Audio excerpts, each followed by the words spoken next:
Oi, criaturinhas, tudo bem? Devido a inúmeros pedidos, eu resolvi então explicar como eu faço uma das minhas receitas que vocês mais gostam.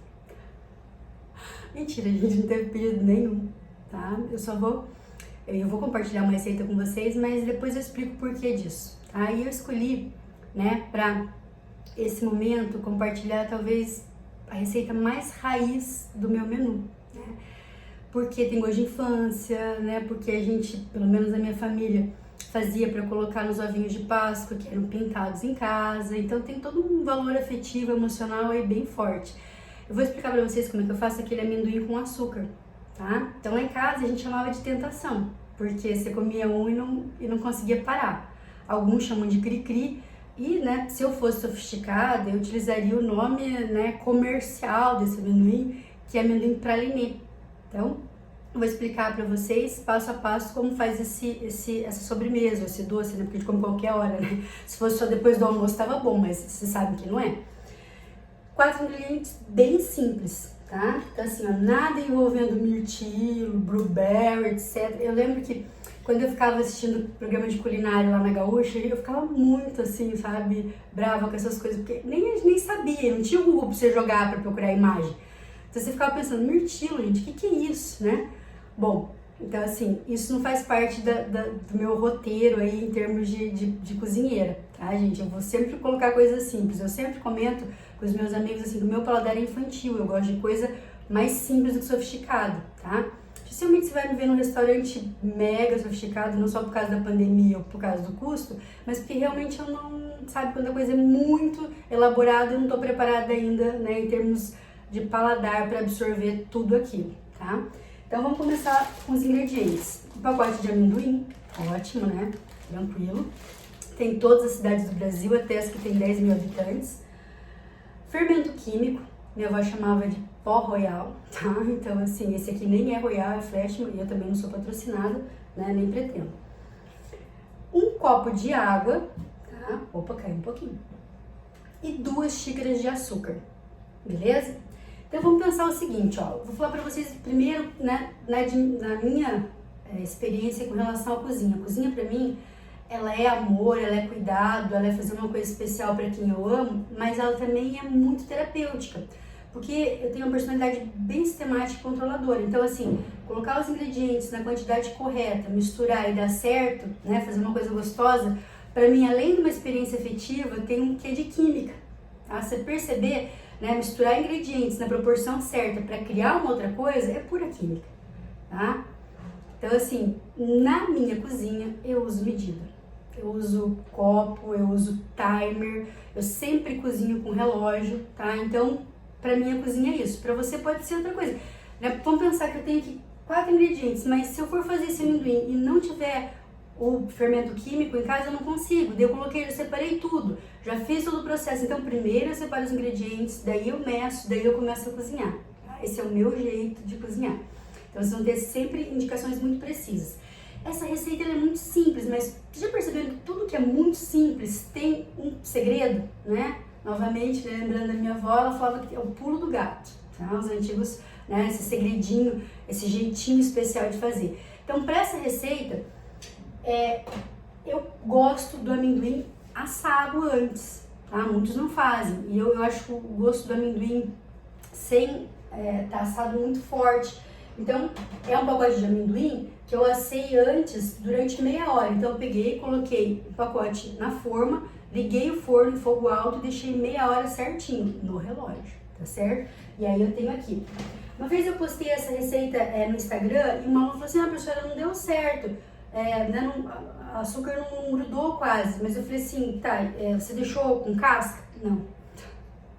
Criaturinha, se você mudar a ordem, se você mudar os ingredientes, se você fizer do teu jeito, vai ser a tua receita, não vai ser a minha, beleza? Super respeito esse momento de autonomia, mas para sair exatamente do jeito que eu faço, tem que fazer exatamente o que eu fiz, Lógico. Então, assei durante meia hora, esse amendoim. Então tá aqui. E uma outra coisa que eu acho que faz bastante diferença é a panela. Então, essa panela aqui é uma panela de alumínio batido, bem grossinha. Eu já fiz em panela mais fina e o resultado não foi o mesmo. Então, Eu acho que vale a pena você escolher a tua panela mais grossa aí para ter né, na hora do açúcar, ele seca, né, na hora dele apurar, que você tenha então, né, mais tranquilidade. Então, vamos começar. Vou colocar o amendoim na panela, tá?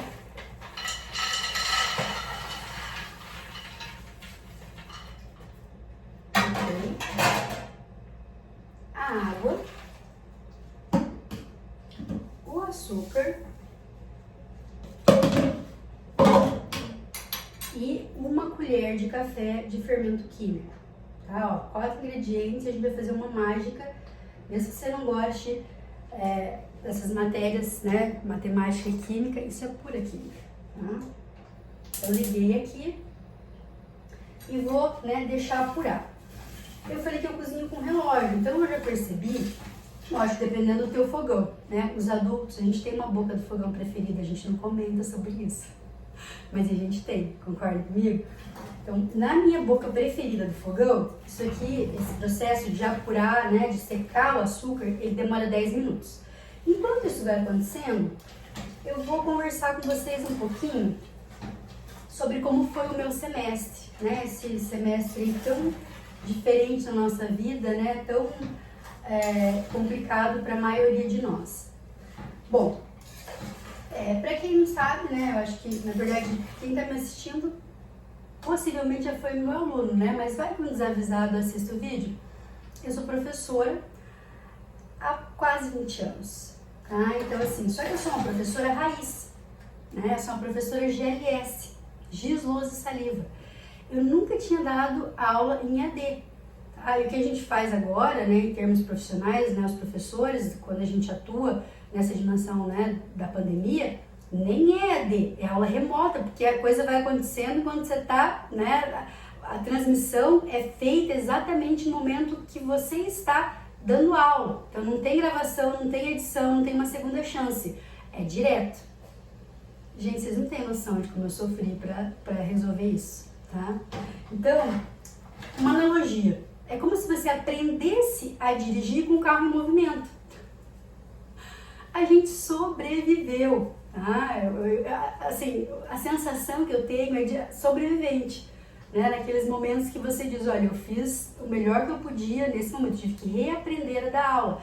Porque dar aula é entrar numa sala, para mim, né, na minha concepção, entrar numa sala de aula, né, colocar um esquema no quadro, usar o Data Show como referência e olhar para vocês. Não olhar para aquelas bolinhas com uma sigla, como na maioria das vezes aconteceu, né? Fecha o microfone, fecha a imagem, daí você fica lá falando para ninguém, tá? Então, para minha concepção, isso é muito diferente da sala de aula que eu sempre amei. Eu escrevi várias vezes e falo para quem, né, para as pessoas que eu convivo, eu tenho muita sorte, né, num país como o Brasil, de exercer a profissão para a qual eu nasci vocacionada. Eu amo dar aula e sou bem remunerada por isso.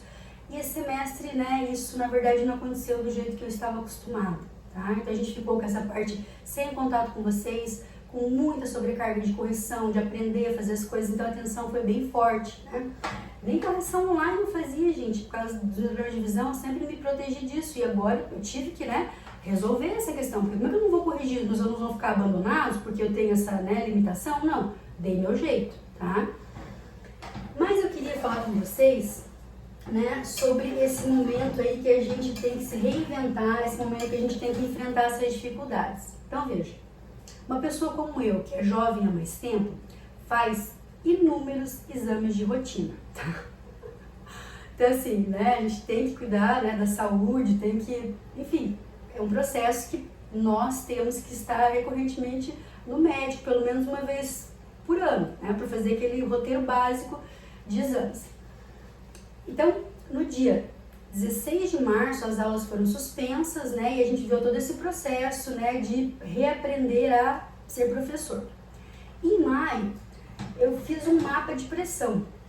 Em maio também, dia 11 de maio, eu voltei para o Pilates, porque assim, essas correções, eu tenho uma postura, ó, Gisele é minha professora de Pilates, tá? A gente tem a coluna, mas a minha postura regular, normal, é uma coisa assim confortável, sabe, gente? É super dobrada. Então, eu estava com muita dor nas costas. Eu pensei, será que é uma asa de anjo nascendo?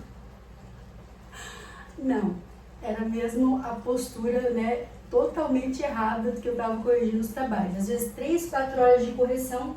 Então, isso lógico, né, sentando de maneira incorreta, né, debruçada no computador, quase deitada em cima do computador, lógico que tem seu preço. 2 meses depois, eu simplesmente não conseguia dormir de dor nas costas. Daí eu resolvi voltar a Pilates, né, por livre e espontânea vontade, né. Voltei para o Pilates e levei esse mapa de pressão para minha professora Gisele olhar. Ela falou assim, escuta, você tem que procurar um cardiologista. Eu falei, por quê? Para ver se eu tenho coração? Não, gente. A pressão estava chegando a 17/12. Eu nem sabia que isso era perigoso, porque na verdade, né, a gente não fica lendo. Eu particularmente não fico procurando no Google doença, né, que eu posso ter. Então, essa pressão, ela estava completamente desregulada. E, né, eu poderia ter tido um infarto enquanto estava dormindo. Assim, ó, em parênteses. Infartar do sono é meu sonho de consumo para quando eu morrer, mas não agora.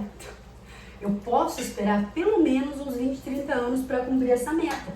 Né? Eu quero ver o Matheus crescer, quero ver o Matheus, né, enfim, adulto, né? Pelo menos isso, né? As mães, os pais, né, têm essa vontade de ver como é que ficou esse produto final aí, né, que a gente vai entregar para a sociedade. Então eu falei, não, vamos resolver isso. Daí bem louca, né? Fui 3 cardiologistas, fiz todos os exames físicos, tudo. Né? Comecei a tomar medicação já em maio. E fisicamente eu tô perfeita. Tá? Não tem nenhum problema, nenhum nada. Fisicamente eu estou perfeita. O problema é na cabeça. Tá? Por que o problema é na cabeça? Porque como eu sou muito controladora, porque como eu gosto de ter todas as variáveis sobre, né, o meu poder, essa dimensão da aula remota, ela me tira o equilíbrio, tá? Eu lembro de um dia que eu quis entrar numa sala e não consegui, porque às vezes, né, o programa não obedece, ele tem vontade própria, quanto mais nervoso você tá, mais ele... Aí tava pedindo uma senha, eu quis senha, não tem senha. Bom, né, tive que avisar lá que a aula não podia ser naquele dia, que eu ia gravar e mandar depois, mas assim, nesse processo, do que eu acordei, porque agora eu tô usando um relógio que mede pressão, até esses 40 minutos depois que eu tentei entrar na sala e não consegui, então, gente, a minha pressão subiu 4 pontos. Em 40 minutos. Estão entendendo como que é o problema? É na cabeça, né? Não é no corpo. Geralmente os nossos problemas, né, eles são gerados por essa dimensão, né, do como você reage a esses momentos, né, de tensão. Bom, também, olha, eu tô contando tudo isso pra vocês porque agora eu tô bem. Porque tem uma linha tênue muito difícil da gente perceber entre o vitimismo, né, e essa experiência que eu quero compartilhar com vocês. Então, não é para que vocês sintam pena, não, eu tô resolvendo. E, aliás, eu já resolvi. Eu tô controlando sempre a pressão, agora ela tá 13/7, 12/7, já teve até 6/11. Então, eu imagino que o meu médico vá suspender a medicação. Eu tenho nova consulta agora em setembro. Então, tá tudo certinho. Tá tudo certinho porque eu comecei a fazer pilates, porque eu comecei a fazer exercício e porque eu tô fazendo terapia desde o início do ano, tá? Então eu sei que muitos têm preconceito com relação à terapia, né? Aliás, quando você quiser ter um argumento assim pra irritar uma pessoa, né, pra encerrar uma discussão, pô, cara, vai fazer terapia. Mas a gente não faz assim. Terapia é pra quem quer ficar equilibrado, tá? Então assim, você quer equilibrar, você quer, né, resolver os teus problemas até pra tratar com esses desequilibrados, você tem que fazer terapia. Não tem como você resolver tudo sozinho, né? A pessoa estudou para isso, né? A gente conversa com os amigos, muitas vezes, né? As minhas caronas aí para ir para a faculdade e voltar foram sessões de terapia, mas nem sempre. E aí a gente tem que ver coisas específicas do nosso comportamento que podem ser melhoradas. Então a terapia me ajudou muito nesse processo. Lembra dos gregos? Mente sã, corpo são? Gente, assim, ó, se a gente pegasse tudo que os gregos já falaram e realmente incorporasse, acho que tinha pouca coisa para resolver em termos, né, filosóficos ou existenciais, mas a gente esquece dos gregos, né? Bom, resolvida essa questão de pressão, né, eu acho que está resolvida, porque eu estou cuidando da cabeça, estou cuidando do corpo, o meu recado para vocês era esse, assim, eu queria que vocês cuidassem muito, porque esse momento pandemia, essa suspensão das aulas e da nossa vida normal, regular, não vai terminar como a gente pensou em 15 dias ou 40 dias, pelo menos todo um segundo semestre tem por aí, né, gente? Vocês sabem disso. Não vai, a pandemia, né, a perspectiva de vacina não é rápida, e aqui os Estados Unidos comprou, né? Como eles vão salvar o mundo, né? Só no cinema, só na telona isso acontece. Na vida real, eles vão pegar e comprar todo o estoque de remédio para eles, tá ligado? Tá? Bom, então, vamos ter pelo menos 6 meses, talvez um pouquinho mais. Eu queria pedir para as pessoas que são fortes como eu, que não pedem ajuda, que não vão atrás de, sabe, buscando, né, alguém que pudesse ajudar, que busque ajuda, tá, gente? Eu nem sabia que eu estava com a pressão desregulada, totalmente assintomática, sem nenhum sintoma, tá? Se eu não tivesse feito mapa de pressão, realmente a consequência poderia ter sido muito mais séria do que foi, tá? Então, assim, veja como é que tá a tua saúde, veja como é que tá a tua mente, né? Ao mesmo tempo que eu agradeço todos os dias, que eu tenho meu emprego, que eu tô com saúde, que meu filho, minha família, meus amigos têm saúde, que eu não tô morando com nenhum agressor, né? Que tem mulheres, infelizmente, nesse país que estão apanhando todos os dias e, né, vocês sabem que o feminicídio aumentou dentro desse momento da quarentena. Então, tudo isso eu agradeço, mas por outro lado, a minha vida foi de ponta cabeça. A minha vida normal já não é tranquila, né? Porque eu sou uma mulher num país machista, né? Que, enfim, sofre várias pressões, os homens também sofrem, mas as mulheres, né, têm uma exigência maior com relação aos padrões e as expectativas que nos impõem, ou às vezes a gente mesmo nos impõe.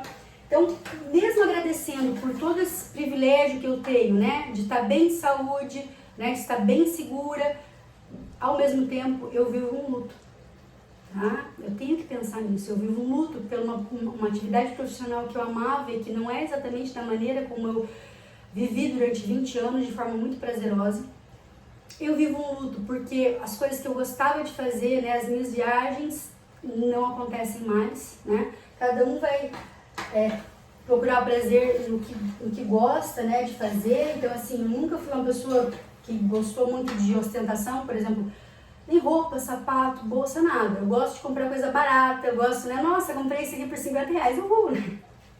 Então, veja, a minha fonte de satisfação, por que eu trabalho? Eu trabalho para viajar, para conhecer país novo, para ir para Gaúcha, para tomar sol, para ir para praia. Nada disso foi possível e eu nunca fiquei tanto tempo, nem sem viajar, nem sem entrar em sala de aula. Nunca fiquei, depois que eu comecei a trabalhar, depois que comecei a ser professora, 4 meses longe da sala de aula. Nunca, nem na época que eu era estudante, né, que o dinheiro era curto e a dificuldade grande. Eu fiquei 4 meses sem ir para Gaúcha. Tá? Então, assim, tá me faltando coisas importantíssimas na minha vida. Então, eu tenho que trabalhar isso para que eu não entre, né, em depressão, porque a consequência psíquica desse momento de quarentena e isolamento que a gente está vivendo, a gente vai descobrir daqui a um tempo, tá? Então, novamente, procurem ajuda. E o que eu pedi para vocês, né, o que eu falei que todos tinham pedido, na verdade ninguém tinha pedido, o que eu estou fazendo agora, gravando aqui, né, uma receita para vocês, é um exercício terapêutico, tá? Eu eu já desconfiava, eu confirmei as minhas desconfianças com o meu terapeuta, que eu sou uma pessoa extremamente perfeccionista e controladora. E nessa dimensão da docência remota, isso atrapalha muito o meu cotidiano, tá? Porque é uma atividade profissional que eu levo muito a sério, que às vezes não sai do jeito que eu gostaria, do jeito que eu imagino, né? Tem variáveis que eu não controlo. Então eu resolvi, né, num exercício de terapia, fazer esse vídeo na cozinha, né, para exercitar o caos, tá? Para me sentir mais tranquila se errar, né? Vocês estão percebendo? Por exemplo, o Max está entrando para lá e para cá, né? Ele está na cozinha comigo, porque ele está velhinho e, né, o meu cachorrinho tem 13 anos, que está doente semana passada, ele está entrando e saindo da cozinha assim, né, toda hora. Ótimo. Essa variável eu não pensei, eu não controlava, eu jamais imaginei, né, eu não levei o Max para a sala de aula, né, para ele ficar passeando. Então, assim, aqui eu posso errar, porque a gente está falando de coisa gostosa, está falando de comida, está falando, né, de coisas prazerosas, tá certo? E não, né, de coisas que para mim são bem mais sérias, como o conteúdo que eu ministro em sala de aula, né, como são as atividades que eu tenho na dimensão profissional, tá? Então, tudo bem errar. O doce, né, de amendoim, tá quase secando aqui, tá? Então ele tá chegando bem no ponto. Se você perceber, do momento que eu falei com você até agora, foram 10 minutos, tá? Você gravar lá, voltar, é praticamente isso. Então a cozinha, ela sempre foi terapêutica pra mim por isso. Por quê?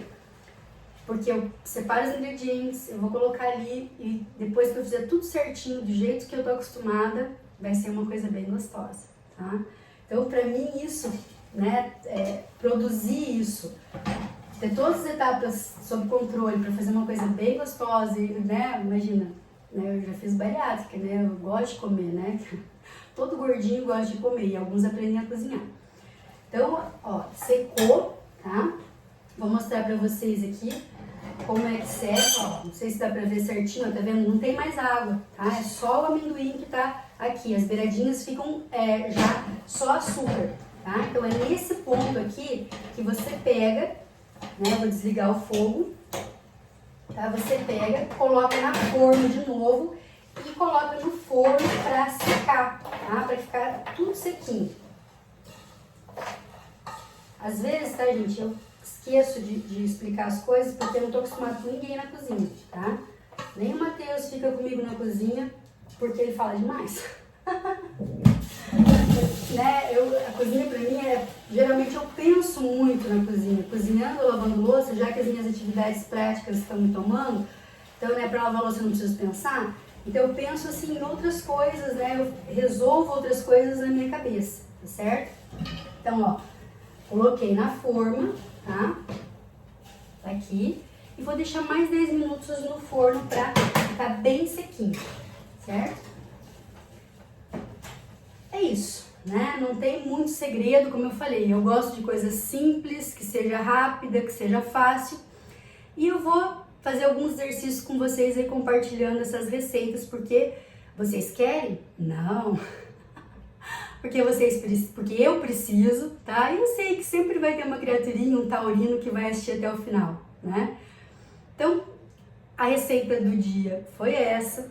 A dica do dia é: se cuida da cabeça, cuida do corpo. A gente não sabe quando isso vai terminar. Então é necessário que a gente tenha um autocuidado, principalmente os fortes como eu, que não gostamos de pedir ajuda pra ninguém, tá? Mas a gente não pode resolver tudo não, tá? Vamos aprender a ser um pouquinho mais humilde, aprender a ser um pouquinho menos perfeccionista, menos exigentes, tá certo? Então, criaturinhas, por hoje é isso. Agradeço, né, aos pacientes que ficaram até o final e até uma próxima receita nesse exercício interessante, pelo menos para mim, que eu tô fazendo. Fiquem bem!